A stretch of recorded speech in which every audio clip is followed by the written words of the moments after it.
we want to talk about the diagnosis of bone sarcomas.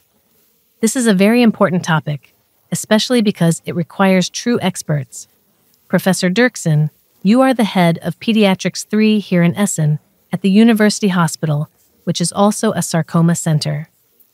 Today, we would like to talk with you about the diagnostics of bone sarcomas. I believe there is always a major challenge because by the time patients come to see you, they have often already been on a long journey. It is important to understand what signs one should look out for in order to even consider the possibility that someone, whether patients themselves, their relatives, or general practitioners, could be facing a bone sarcoma. First and foremost, it's important to understand that bone sarcomas can occur at any age. The most common malignant bone sarcomas, on the one hand the osteosarcoma, and on the other hand Ewing sarcoma, occur most often in adolescents, around the age of 15. And this, of course, is an age group where cancer is often not considered as a possibility. The problem with bone sarcomas is that they usually cause very nonspecific symptoms. That means patients may simply have vague symptoms, and their source can't be clearly identified. Most of the time, there is pain. It is also very misleading that the pain often appears for the first time after activities such as sprinting, jumping, or dancing. It is frequently linked to movement. The pain comes and goes, and then people think, it is probably nothing serious. Did I just twist my ankle? Or they wonder, did I pull a muscle, something like that? Often, weeks later, the pain is still there, sometimes even at night. That is when people seek medical advice and tell the whole story again, explaining when it started and what they thought it was. And then the assumption is often something like a common sports injury. So people tend to think it is just a strain or something similar. They put some ointment on it, keep it still, cool it, and so on. And this often leads to the situation being dragged out for a long time, until it is finally discovered that it is in fact a type of tumor. From my perspective, I would imagine that the tumor is already growing and causing damage. So if I had a strain, could the pain actually come from the tumor itself? Yes, the pain usually comes from the periosteum. For example, when you get kicked in the shin, it hurts not because of the bone itself, but because the periosteum is irritated. Medically, it is called periosteum. That is what stings and hurts, also when you break a bone. The periosteum contains many nerves. Inside the bone itself, there is not much sensation. When it gets irritated, pain can suddenly occur, often after strain. So in any case, both patients and their families should take it seriously and go to the family doctor to find out what it is. Yes, absolutely. Medically, it must also be considered. In pediatrics, the term growing pains is often used. Some older children also experience pain when their bones grow.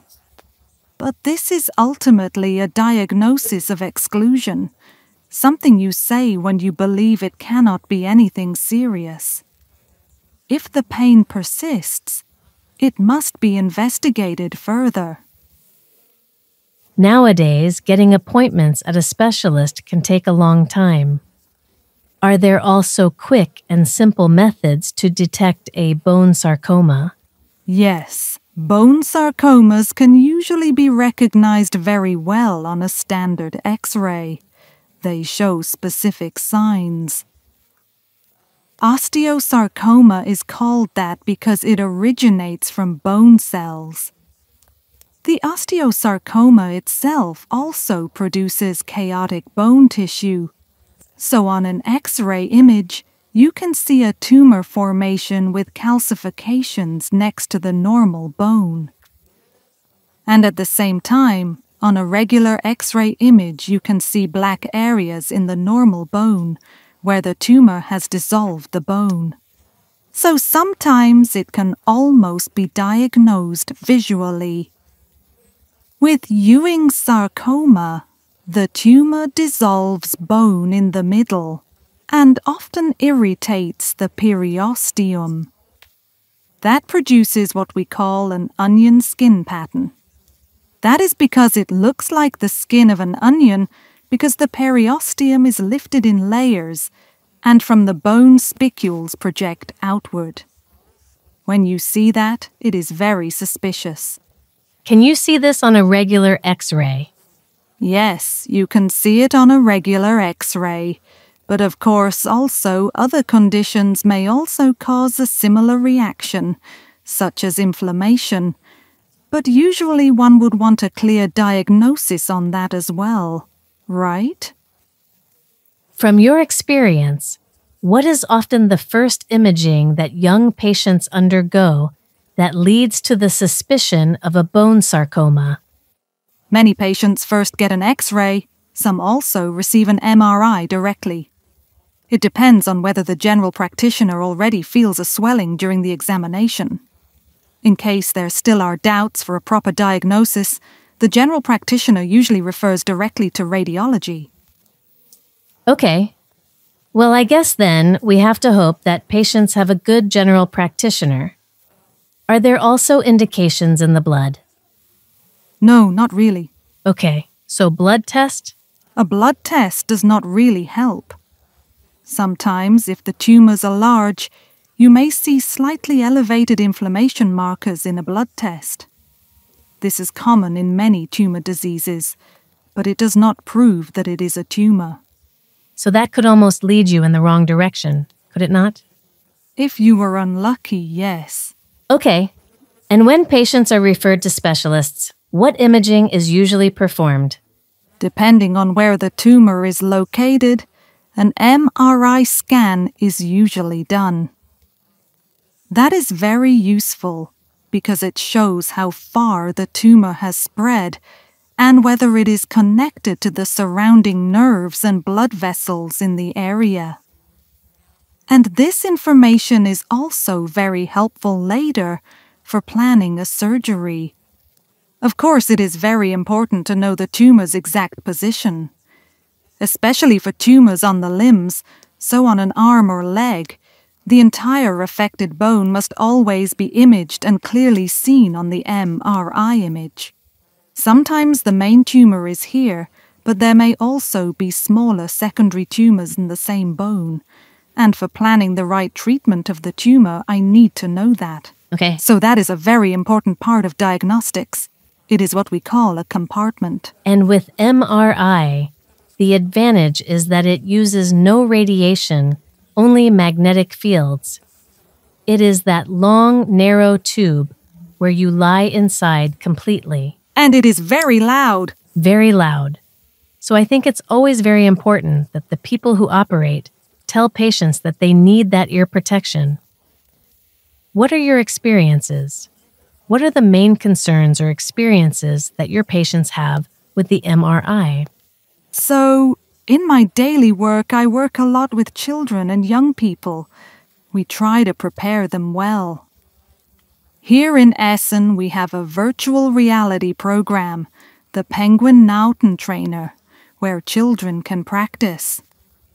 They see penguins entering the MRI room, they practice lying still, and they get a sense of the setting. This is especially important for younger children that might be scared. Otherwise, you simply tell them it is tight and noisy. Many even fall asleep during the scan. At least I've heard about kids falling asleep quite often. To show the tumor clearly, a contrast agent must be administered. Some patients say they feel warmth in the body. They need to be prepared for that. It is usually not an allergic reaction, but simply the sensation of something flowing through the veins. Actually, I can confirm that sensation myself. Still, I believe that everything you know beforehand reduces fear. The better you explain, the less frightening it becomes. Patients know, all right, I was told this could happen. And are there also cases where a computed tomography, or CT, is performed? So for bone sarcomas, a CT scan must always be performed as part of the diagnostics to check for metastases elsewhere in the body, because bone sarcomas very often spread to the lungs. And since the lungs are simply visualized much better with computed tomography, it is an integral part of diagnostics. And sometimes, when tumors originate from the rib or a similar area, CT can show them better. Sometimes you even want both methods, but CT definitely belongs in the workup. And some people are concerned about the radiation exposure, which I think is actually significantly higher than with a normal X-ray. Or is it? Yes, that is correct.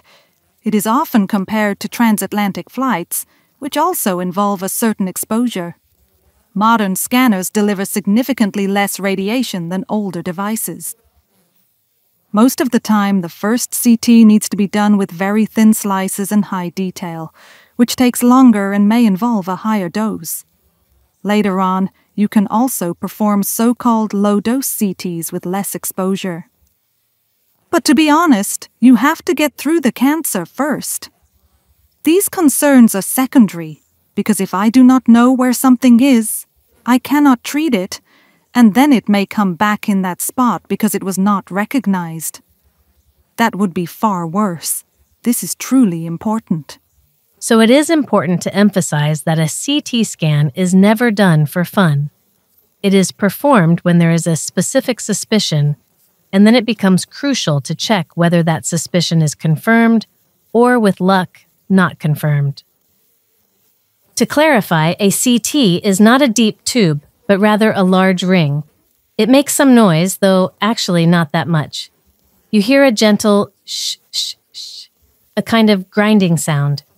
From a patient's perspective, it is easier and it is much faster. It really goes quickly. Yes, exactly. During the so-called staging, in other words, during the initial examinations, we always perform a whole-body assessment. Nowadays, a PET-MRI or PET-CT is usually preferred, and during this examination a slightly radioactive tracer is injected into the body, which then circulates and accumulates in all areas where there is biological activity. You can then view the images and see where there is activity. Those areas light up like fire, yellow to orange, very bright. The rest of the body is mildly colored.